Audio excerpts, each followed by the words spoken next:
Салам достор, өзүңүздөр билгендей мен 2 күн мурун Ноокендеги ыйлап кайрылган Гүл Сарапан тагдырын чагылдыргам. Дал ошол тагдырда анын бир тууган сиңдиси Батма деген үй талашып, экөө чырдашып жаткан учур экен.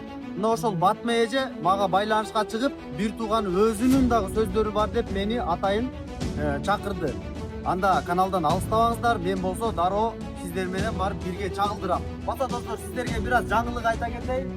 Мына мен Кытайдан келген электр чыңалуу менен жүргөн атайын ушундай Белтмейстер үлгүсүндөгү унааны сатып алдым, жол бойлото. Буну да текшере кетейин.